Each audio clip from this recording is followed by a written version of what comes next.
Salut à tous, ici Carl et après des dizaines et des dizaines de demandes, je vous présente enfin mon setup réseau. La raison pourquoi j'attendais aussi longtemps, c'est juste pour avoir le bon micro pour le faire en fait. Le Rode sans fil ici.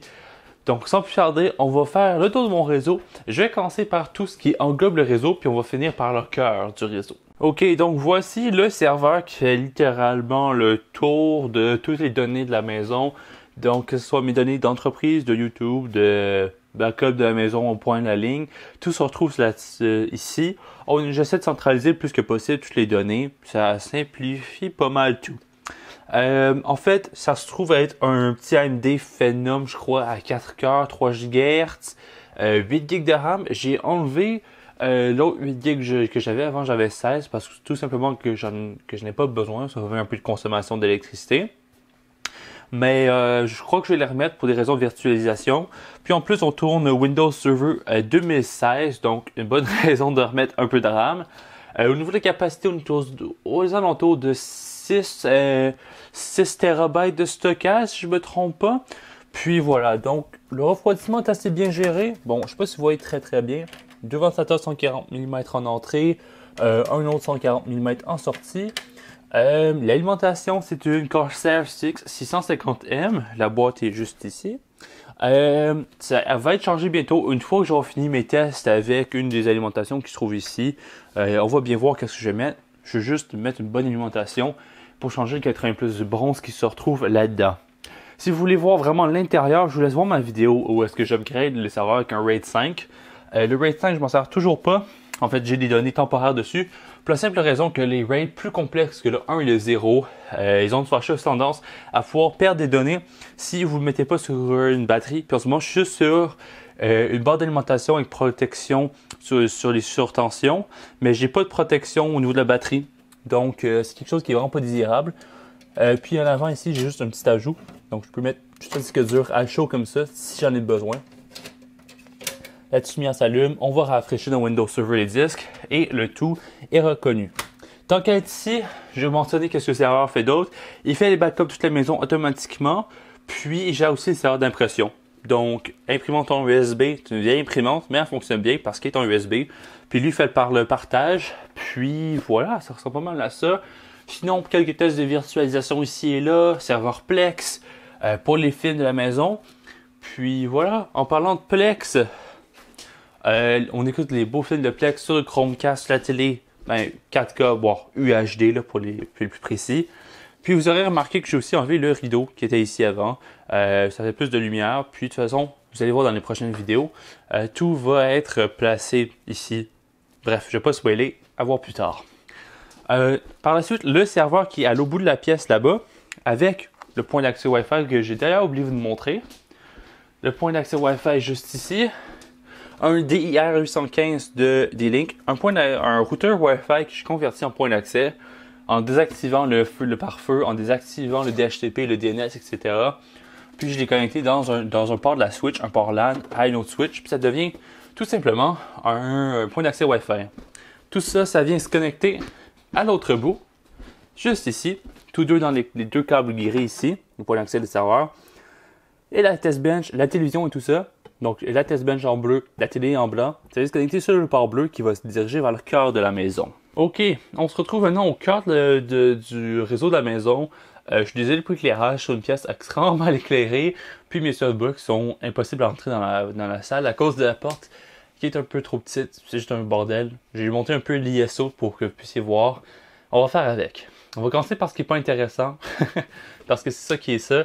Un Raspberry Pi dans le fond qui fait juste des tests de serveur quelconque quand j'ai quelque chose qui a besoin d'avoir une pièce hardware et non en virtualisation. En ce moment, il n'y a rien dessus. Je crois que j'ai récemment testé OnCloud, qui est une bonne solution de cloud, mais voilà.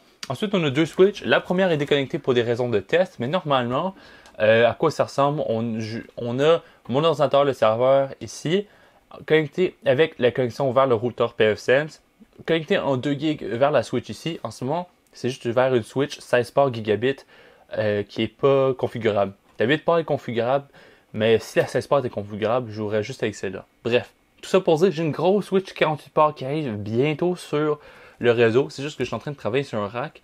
Une autre vidéo à venir bientôt. Deux switches Threadnet La 8 ports est configurable, la 16 ports ne l'est pas. C'est pas mal ça qui fait le tour. Raspberry Pi. Et maintenant, ce qui intéresse tout le monde, tada, le routeur pfSense. Ceux qui ne connaissent pas pfSense, je vous laisse les liens dans la description. En gros, si vous ne savez pas déjà, un routeur, c'est un ordinateur juste avec un système d'exploitation qui est fait pour ça. Bon, désolé pour l'autofocus en ce moment qui fait un peu n'importe quoi. Mais bon, il n'y a pas grand chose à voir là. Au pire, je vous laisse des plans secondaires. On va juste désactiver l'autofocus, c'est juste plus simple. Voilà, magnifique. Donc, je l'ai mis en 10.0.0.1. Ça fait changement de 192, 168. Ça me permet d'avoir plus d'IP, plus de gestion. Autre sujet pour une autre vidéo. Tout ça pour dire qu'on est sur une carte mère Asus J1800i, donc un processeur intégré à 2 cœurs à 2.4 GHz avec 4 GB de RAM et un SSD de 120 Go avec une alimentation bien normale de 350 watts. Ça fait maintenant 1 an que ça tourne 24/7 sans arrêt. Évidemment, il y a eu des pannes d'électricité entre temps. Puis, encore une fois, il n'est pas sous batterie. Un de mes upgrades prochainement. Donc, je crois que mon record sans de panne d'alimentation, c'est 6 mois. Récemment, j'ai dû faire une mise à jour. Donc, évidemment, j'ai perdu mon uptime. Mais bon, tout ça pour dire que en termes d'utilisation, ça fait 1 an qu'on l'utilise puis qu'il n'a jamais arrêté en tant que tel. Donc, l'autofocus faisait vraiment de la merde, donc j'ai décidé de me mettre en focus manuel. Pour revenir à pfSense, c'est vraiment comme votre routeur à la maison, mais vraiment sur stéroïdes. On a non seulement un pare-feu extrêmement puissant, on a un antivirus qui scanne les paquets, on a vraiment un contrôle total sur ce qu'on veut faire. C'est une machine Unix en fait. Je dis souvent Linux, mais c'est pas une bonne, c'est une fausse description parce qu'en réalité, pfSense c'est basé sur FreeBSD, ce qui est en réalité du Unix, pas du Linux, malgré que la majorité des commandes Linux fonctionnent dans Unix. Bref, si vous voulez garder ça simple, c'est juste une machine qui est